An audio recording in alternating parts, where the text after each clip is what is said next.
नमस्ते दोस्तों, स्वागत है आप सभी का हमारे इस चैनल एनसीईआरटी विथ यस में। और आज बात करने वाले हैं हम क्लास 10th के एग्जाम में आने वाले बहुत ही इम्पोर्टेंट चैप्टर वर्णमाला की। हम पढ़ने वाले हैं हिंदी की। यह पहला दिन है और 10 दिनों के अंदर हम खत्म करने का प्रयास करेंगे हिंदी के ग्रामर्स को। ठीक है, उसके बाद बच जाता है तो संस्कृत को देखेंगे, उसमें कोई दिक्कत नहीं होने वाली है। क्लियर? तो ये 30 मिनट का वीडियो मात्र होगा और 30 मिनट में पूरे वर्णमाला के जितने कंसेप्ट हैं सारे कंसेप्ट क्लियर किए जाएंगे ताकि ऑब्जेक्टिव में आप ठोक सको बढ़िया से। तो बिना देरी के शुरू करेंगे इस चैप्टर को। ठीक है, चलो शुरू करते हैं। वर्णमाला का मतलब क्या होता है पहले यह जान लेते हैं, उसके बाद आगे का बात करेंगे। वर्णमाला का मतलब होता है वर्ण का ऐसा क्रम, यानी शब्दों का ऐसा क्रम होगा जिसमें गुच्छा टाइप का होगा। ठीक है, जैसे कि एक कतार होता है ना, वैसे अगर हम बात करें वर्णमाला के सबसे पहले शब्द वर्ण की, ये जितना भी मैं टॉपिक कराऊंगा वह सिर्फ ऑब्जेक्टिव के लिए होगा।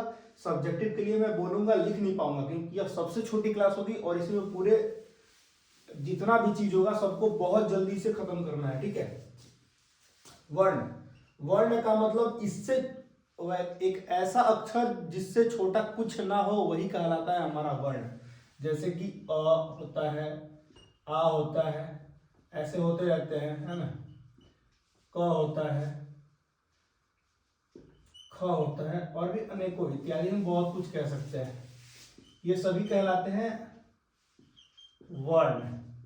इन सभी को कहते हैं हम वर्ण। ठीक है, वर्ण जिसको खंडित ना किया जा सके वही कहलाता है हमारा वर्ण।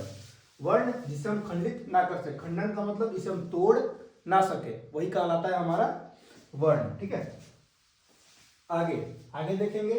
वर्ण अगर परिभाषा कोई आपसे पूछे कि वर्ण की परिभाषा क्या होती है तो आप बता पाओगे आराम से कि वर्ण उसे कहते हैं जिसका हम खंडित नहीं कर सकते हैं। वैसे परिभाषा की कोई इंपॉर्टेंस इसमें नहीं है क्योंकि मैं ऑब्जेक्टिव के लिए ये क्लास ले रहा हूँ, ओनली ऑब्जेक्टिव के लिए ही यह क्लास चल रही है, ये बात आप याद रखोगे। वर्ण जो होते हैं वो दो प्रकार के होते हैं। पहला होता है, वर्ण को दो भागों में बांटा गया है। पहले को बांटा गया है स्वर में और दूसरे को बांटा गया है व्यंजन में। आप ये बात याद रखोगे। स्वर को इंग्लिश में वैल्यूम कहते हैं, व्यंजन को कहते हैं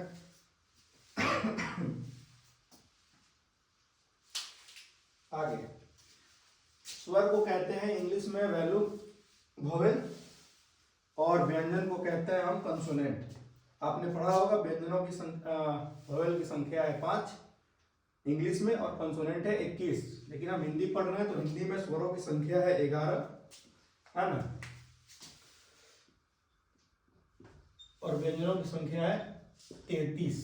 समझेंगे कैसे, उसके लिए भी चर्चा की जाएगी, है ना। तो सबसे पहले हम स्वर को लिख लेते हैं, उसके बाद आगे चलेंगे कि स्वर कितने प्रकार के होते हैं, व्यंजन कितने प्रकार के होते हैं, उन सब बातों पर पहले मैं लिख लेता हूं।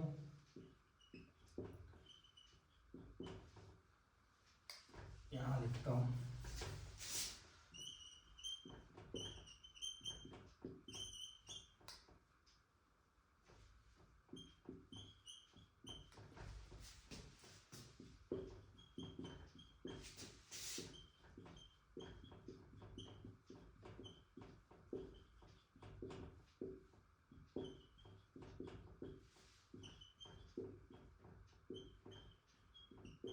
ठीक है, उसी प्रकार व्यंजनों की संख्या भी होती है।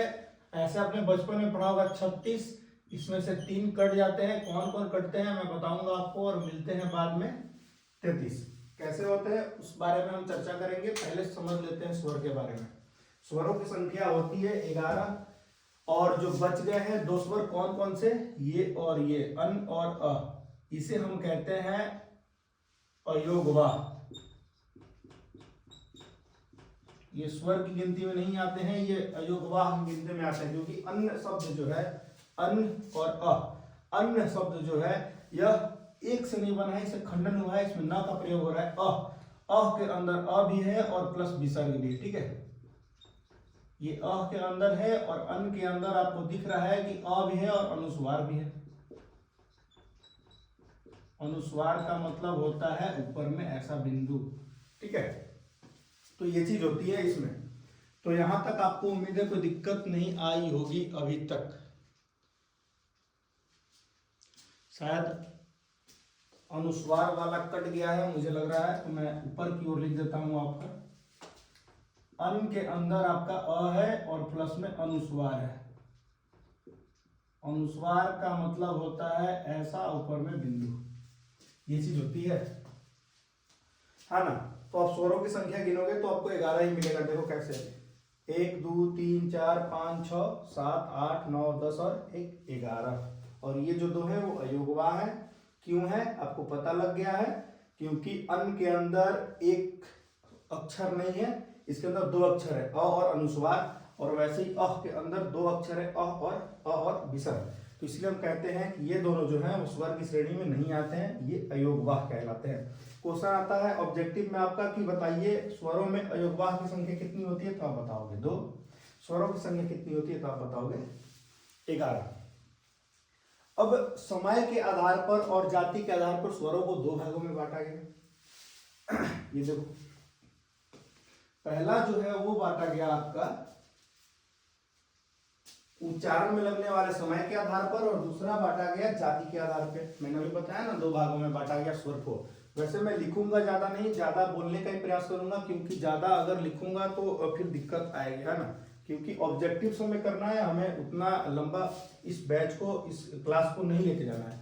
इतना लंबा लेके चले जाएंगे पूरा कंसेप्ट यूपीएससी टाइप का हो जाए, नहीं वैसा हमें करना है, ताकि एकदम बहुत कम समय में पूरा सब कुछ बटोर सके। मात्र 20 से 25 मिनट की ये वीडियो होगी और इसमें हम सारी चीजों को सीख जाएंगे। तो पहला चीज है आपका समय के आधार पर, जिसमें समय जितना कम लगेगा उस स्वर को उस टॉपिक पे बांटेंगे। जैसे अगर हम बात करें अभी मार्कर,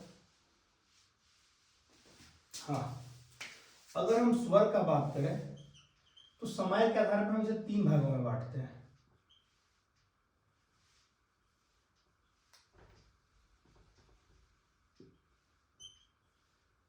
पहला हम बांटते इसे ह्रस्व स्वर, दूसरा दीर्घ, और तीसरा पलुप्त स्वर। अगर आपसे एग्जामिनर क्वेश्चन करता है कि बताइए स्वर के कितने भेद होते हैं, तो आप बताओगे स्वर के 3 भेद होते हैं, ह्रस्व स्वर, दीर्घ स्वर, पलुप्त स्वर। मैंने अभी बताया कि उन सभी को समय के अनुसार बांटा जाता है। कहने का मतलब ये है जैसे जैसे समय बढ़ेगा वैसे वैसे स्वर की अनुमति भी क्या होगी, बढ़ेगी। इसके पीछे का आप एक साधारण सा ट्रिक ये समझ लो कि इसको याद नहीं करना होता है। ह्रस्व स्वर कहने का मतलब ये है, अगर हम बात करें ह्रस्व स्वर की, है ना, अगर हम बात करें ह्रस्व स्वर की, ह्रस्व स्वर उसे कहते हैं जिसको बोलने में यानी उच्चारण में कम हवा या कम समय की आवश्यकता पड़ती है, उसे ह्रस्व स्वर कहते हैं। जैसे अगर हम कहें कि सबसे कम समय इस स्वर में किसका किसका लग रहा है, ठीक है, तो उसे हम ह्रस्व स्वर कहेंगे। सबसे कम हवा, ऐसे किसी शब्द किसी अक्षर को बोलने में सबसे कम हवा की आवश्यकता या सबसे कम समय की आवश्यकता इसमें पड़ती है, उसे कहते हैं हम ह्रस्व स्वर। जैसे अल्टरनेटिंग चलेंगे, एक को छोड़ के, एक को छोड़ के चलेंगे। ह्रस्व स्वर का यह भी पहचानने का नियम है कि एक को छोड़ के चलिए, अ, ई, उ, ये तीनों जो है वो कहलाएंगे आपके री। ये चारों जो है वो आपके कहलाएंगे ह्रस्व स्वर के उदाहरण। कौन कौन से? अल्टरनेटिंग, एक को छोड़ के चल रहा हूं, देखिए अ, ई, उ, री। सबसे कम समय लग रहा है, इसीलिए ये चारों जो है वो चारों कहलाएंगे आपके ह्रस्व स्वर। तो बताइए ह्रस्व स्वर कौन कौन से मैं लिख सकता हूं? मैं लिख सकता हूं ह्रस्व स्वर के अंदर अ, ई, उ तथा री।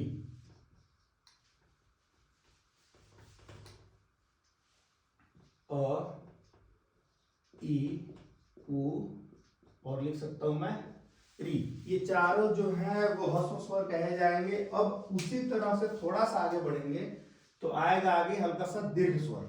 आपको दिख रहा होगा, आप नोट कर सकते हो।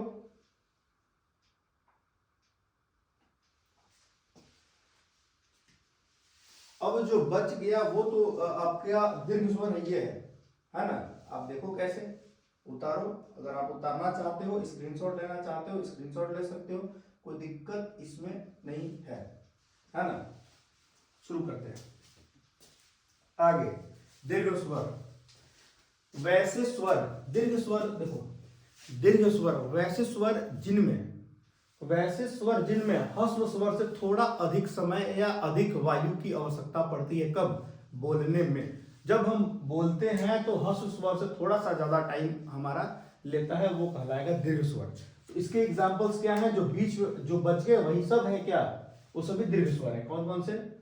आ, दीर्घई, दुर्घऊ, ए, ओ और औ।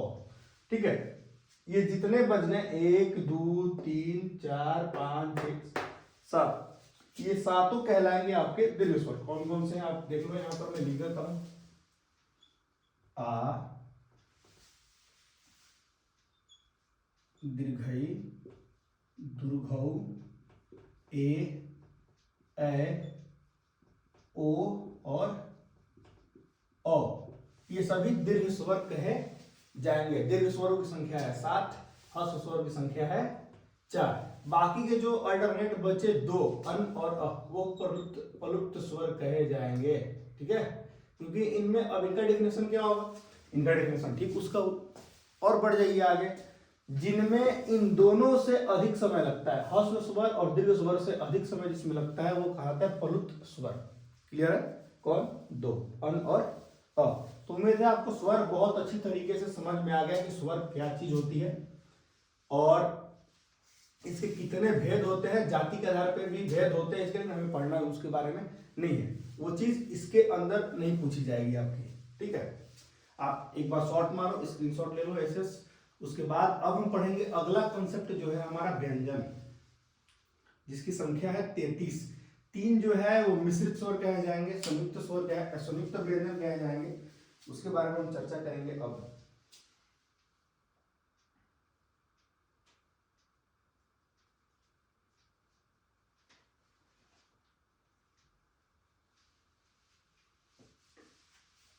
क्लियर? बढ़े आगे। चलो भाई साहब, थोड़ा सा बढ़ते हैं आगे और हम इस साइड को मिटा देते हैं और इस साइड की अलग सा कॉलम बना देते हैं। व्यंजन क्या है? ये व्यंजन आप देखो, जिसको स्वर समझ में आ गया उसे व्यंजन में ज्यादा दिक्कत नहीं होने वाली, ये मुझे लगता है, क्योंकि स्वर से ही बना है हमारा व्यंजन।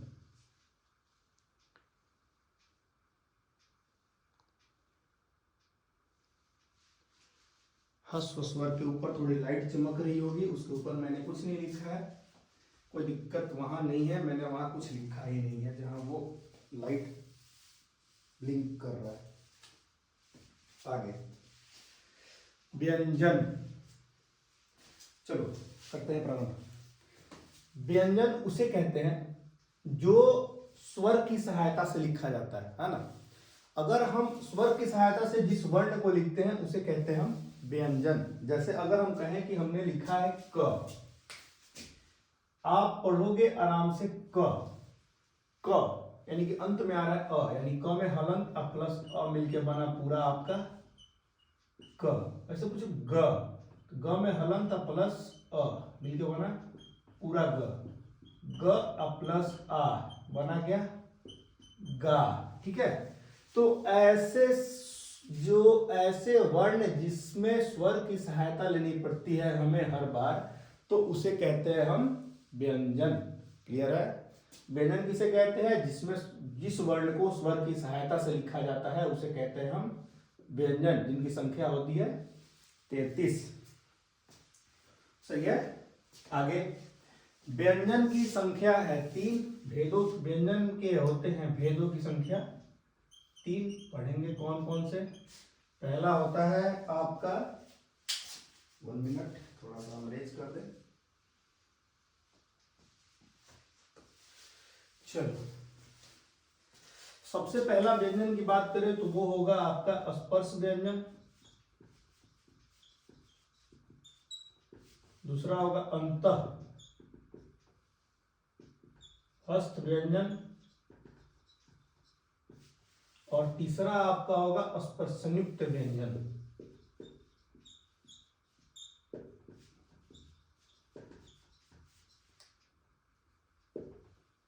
संयुक्त व्यंजन। व्यंजन के प्रकार हैं 3, और पहला है स्पर्श व्यंजन, दूसरा है अंतःस्थ व्यंजन, और तीसरा है संयुक्त व्यंजन, जिसे हम कहीं कभार उष्म व्यंजन भी कहते हैं। अब इनकी संख्या या इन कौन कौन से होते हैं ये भी आप देख लो, इनमें ज्यादा टेंशन वाली बात नहीं होती है। बस स्पर्श व्यंजन कहां से कहां तक होता है, तो क वर्ग से लेकर, है ना, मैं यहां लिख देता हूं, क वर्ग से लेकर प वर्ग तक। क वर्ग प वर्ग का मतलब आप समझते हैं ना, क वर्ग का मतलब क ख ग घ अंग, च वर्ग च छ ज झ ट ठ ठ ड ढ त थ द ध और प फ व, कहां तक, म तक। कहने का मतलब स्पर्श व्यंजन जो होते हैं वो होते हैं क से लेकर म तक, है ना। अंतःस्थ व्यंजन कहां कहां तक होते हैं, तो ये होते हैं य र ल व, बनी है ये है व, ठीक है, य र ल व। इसके बाद संयुक्त व्यंजन कौन है, इसे हम उष्मीय व्यंजन भी कहते हैं। अभी रुक जाओ जरा सा, मैं अलग कर देता हूं इसको, है ना, इसको लिख देता हूं उष्मीय व्यंजन।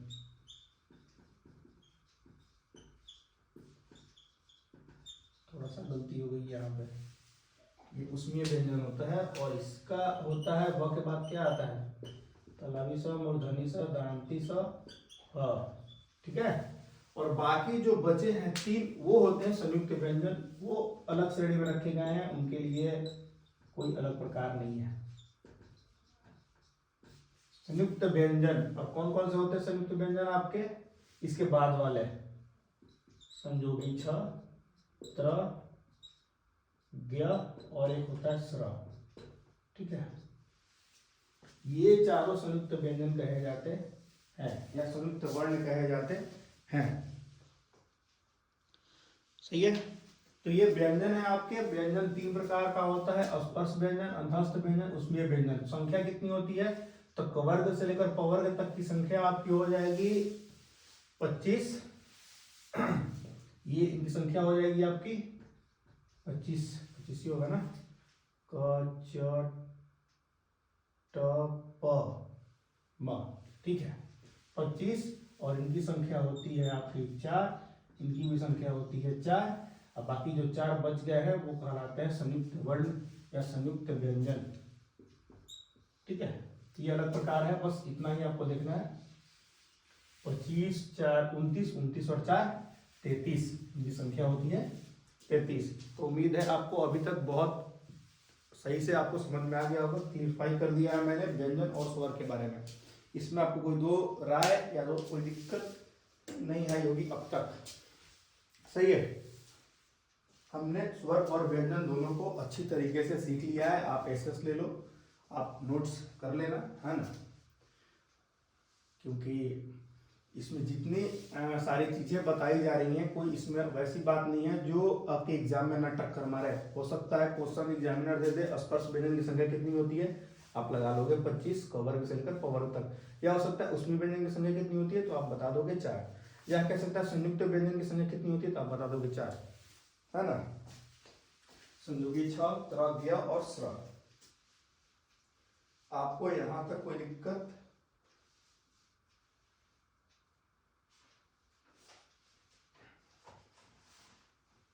कोई परेशानी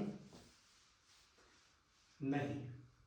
तो करते हैं बोर्ड को थोड़ा सा साफ और आगे चलते हैं हम कहा, उच्चारण स्थान की ओर। अपने आप सिर्फ मेरी बातों पर गौर कीजिएगा। आगे का जो टॉपिक है वो इस चैप्टर का सबसे अंतिम भाग है और उस पर आप ध्यान दीजिएगा और वही आपका क्लियर हो जाएगा। वहां पे आपका ये पूरा वर्णमाला।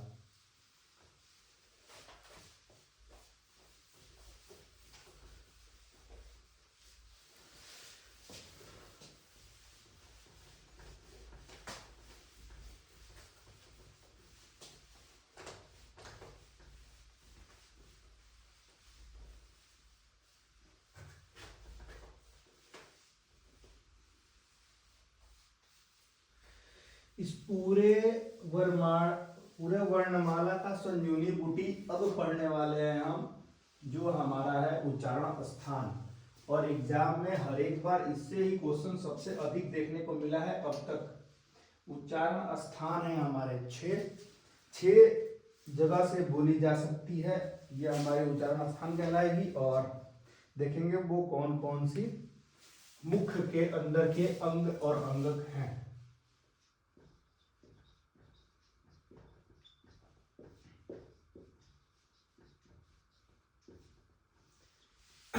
उच्चारण स्थान।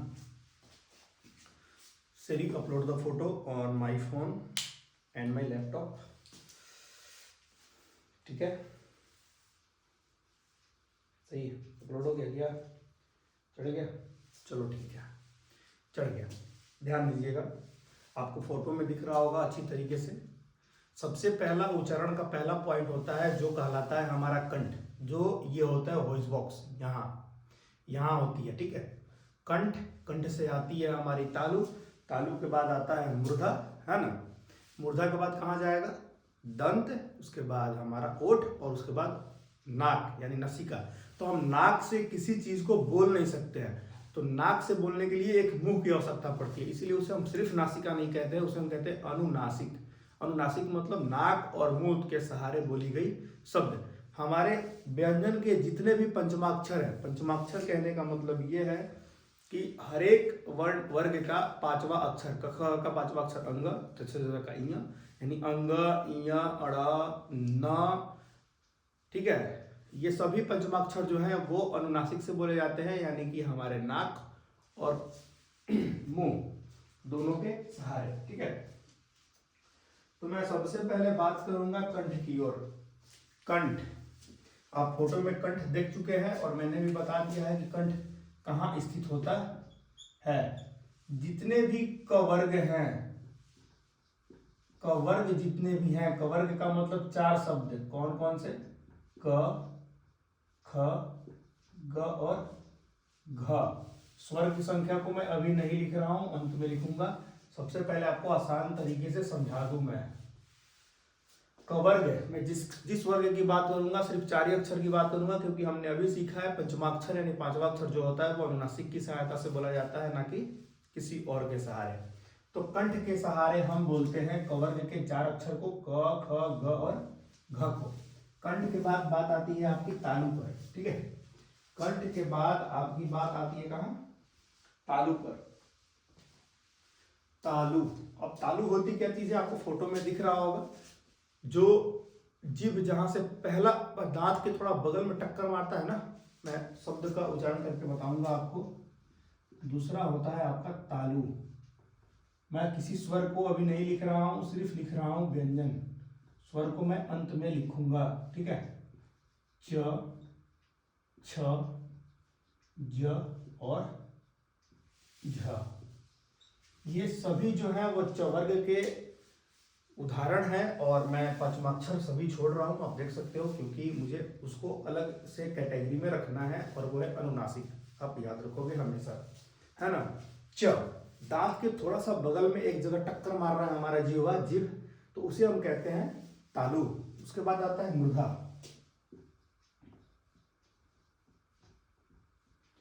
और जितने ट वर्ग हैं, हिंदी देखो बहुत सरल भाषा है और बहुत सरल विषय है, लोग पढ़ना पसंद नहीं करते। आप पढ़ोगे तो आपको सब समझ में आएगा। ट, ठ, ड और ढ। फिर मैं बात दोहरा रहा हूं, मैं पंचमाक्षर को नहीं लिख रहा हूं, क्योंकि उसके लिए अलग से बनाई गई है पंक्ति, कैटेगरी। मूर्धा कंठ हो गया, तालु हो गया, मूर्धा हो गया। उसके बाद आता है आपका, मूर्धा के बाद क्या आएगा? तालु, मूर्धा, अब आएगा आपका दांत, तलव्य, मूर्धा, त, दंत यानी कि दांत। जितने भी त वर्ग है वो सभी दांत की सहायता से बोले जाते हैं।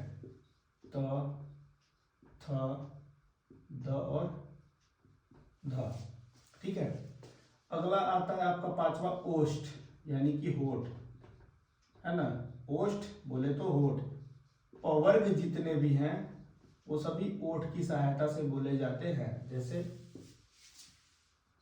प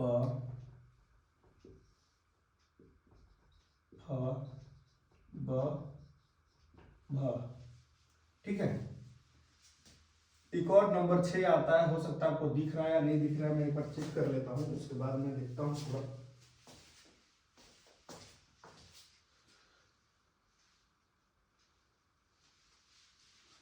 नंबर 6 मैं लिखता हूं कंठ के ऊपर, क्योंकि आपको नंबर 6 दिख नहीं पाएगा उम्मीद है। नंबर 6 मैंने यहाँ लिखा, आप देख सकते होगे अच्छी तरीके से। और आता है नंबर 6 अनुनासिक, यानी नाक से हम किसी चीज को बोल नहीं सकते, इसीलिए सहायता लेते हैं मुंह की, अनुनासिक। और इससे हम बोलते हैं किसको? पंचमाक्षर। पंचमाक्षर का मतलब हर वर्ग का 5वां अक्षर।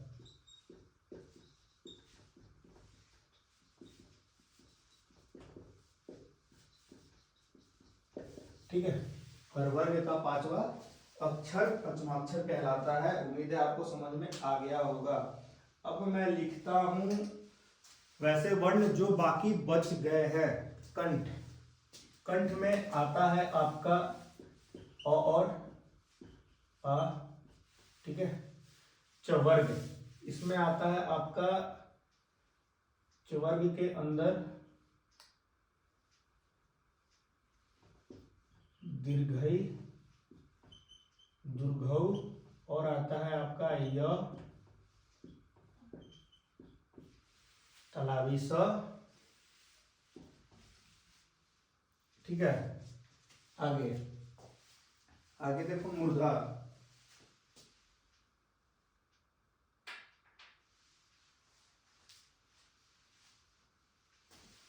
इसमें आता है आपका री,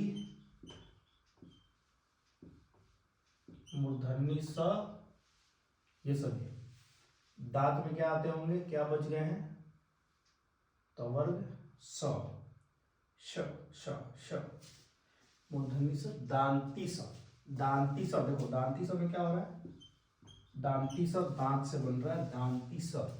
देख रहे हो? ऐसे मैं उच्चारण करके आपको बताऊंगा, आप टेंशन इसके लिए नहीं लो।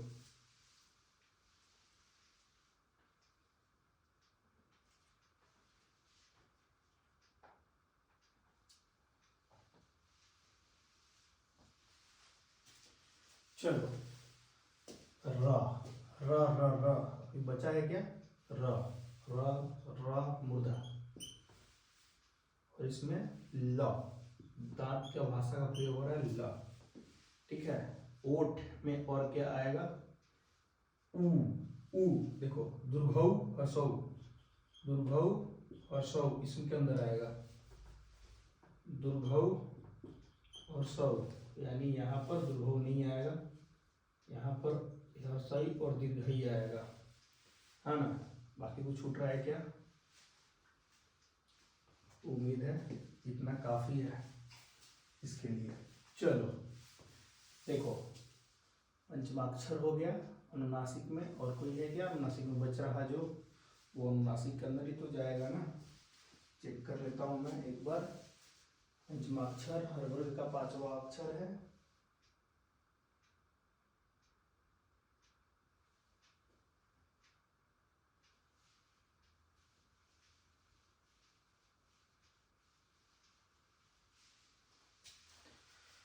हाँ, हर वर्ग का 5वां अक्षर आएगा।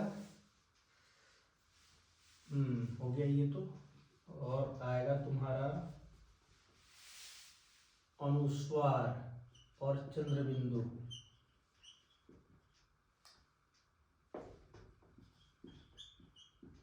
अनुस्वार और चंद्रबिंदु इसके अंतर्गत ही आएंगे। ठीक है। अनुस्वार और चंद्रबिंदु अनुनासिक के अंदर भी आएंगे। और भी होते हैं जो कंठ और ओठ से मिलकर बनते हैं, कंठोष्ठ कहते हैं उसे। औ और अ होता है, वो सभी औ औ ओ औ। ठीक है।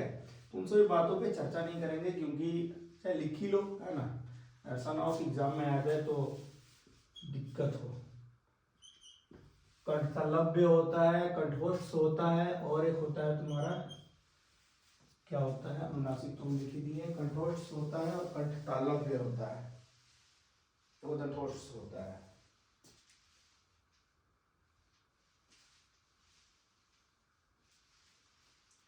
उसे भी आप नोट कर लो।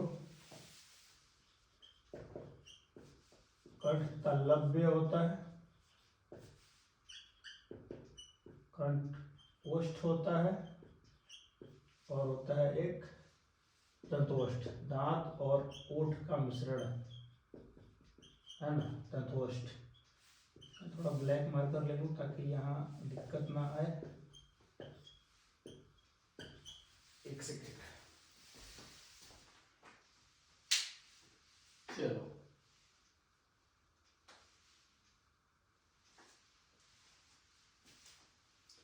कंठतालव्य में आएगा आपका ए और ए, ठीक है। कंठोष्ठ में आपका आएगा ओ और ओ, मैं बता रहा था, और इसमें सिर्फ आएगा दंतोष्ठ में वो, है ना। तो ये सारे क्रम है। अब मैं इसको बारी बारी से 2-3 मिनट के अंदर आपको समझा देता हूँ सभी चीज को कि क्या कोई चीज है क्या नहीं है ना। चलो देखो, फोटो के अनुसार तो हमने यह चीज देख लिया है कि कौन सा भाग कहाँ होता है। कंठ सबसे पहली भाग है, उसके बाद कंठ के बाद आती है हम तालु पे, जो दांत के थोड़े ऊपर होता है, दांत के अंदर थोड़ा सा ऊपर, तालु जो सबसे नीचे होता है, ठीक है। और उसके बाद आता है आपका क्या, मूर्धा। आप जान लिए, तालु जो होता है दांत के थोड़ा बगल वाला भाग है तालु, और मूर्धा सबसे अंदर वाला ऊपर वाला भाग होता है।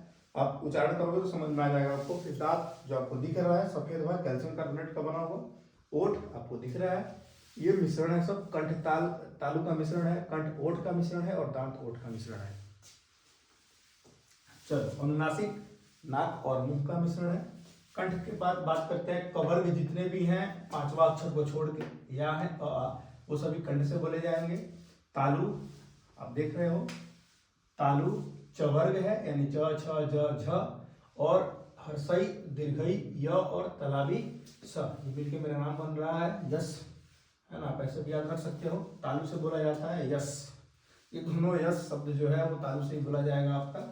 मूर्धा, टवर्ग जितने भी है, ट ठ ड ढ और री मूर्धन्य स और र, ये सभी मूर्धा से बोले जाएंगे। आगे दांत से तवर्ग बोला जाएगा, तलाबी स बोला जाएगा, और ल बोला जाएगा, ठीक है। तवर्ग का अंदर है त थ थ और थ। ओठ से क्या बोला जाएगा, पवर्ग बोला जाएगा, कहाँ तक, सिर्फ भ तक, और हर्षौ और दुर्गौ बोला जाएगा। और इन सब के 5वां अक्षर जो आ रहे हैं आपके, अंग, इय, अड़, न और म, वो सभी बोला जाएगा कहाँ, यहाँ मैं लिख देता हूँ, अंग, इय, अड़, न और म।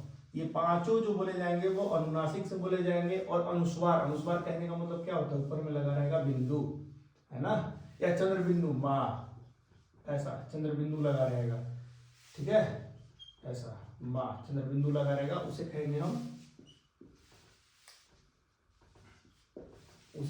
कि वो अनुनासिक से बोला जाएगा। क्लियर है यहाँ तक, हमने ये पढ़ लिया पूरा। यहाँ देखिए 7वां कंठ तालव्य, कंठ और तालु का मिश्रण है ये कंठ प्लस तालु का मिश्रण है, और ये है ए और ए। कंठ और ओठ का मिश्रण है जो है ओ और औ। दांत और ओष्ठ का मिश्रण है जो है व। अब जितने भी क्वेश्चन है आपको इसमें से बाहर नहीं होने वाला, ये बात आप याद रखोगे। वर्णमाला अल्फाबेट जो हमने पढ़ा, इससे कोई क्वेश्चन आप एक बार स्क्रीनशॉट ले सकते हो इसका, और इसे याद कर सकते हो। इससे बाहर आपका कुछ नहीं आने वाला है। बहुत जल्द 10 मिनट की एक ऑब्जेक्टिव क्लास जो होगी वो अपलोड कर दी जाएगी। ऑब्जेक्टिव सेट आप लगा लोगे, आपको प्रीवियस ईयर सारे क्वेश्चन रहेंगे उसमें।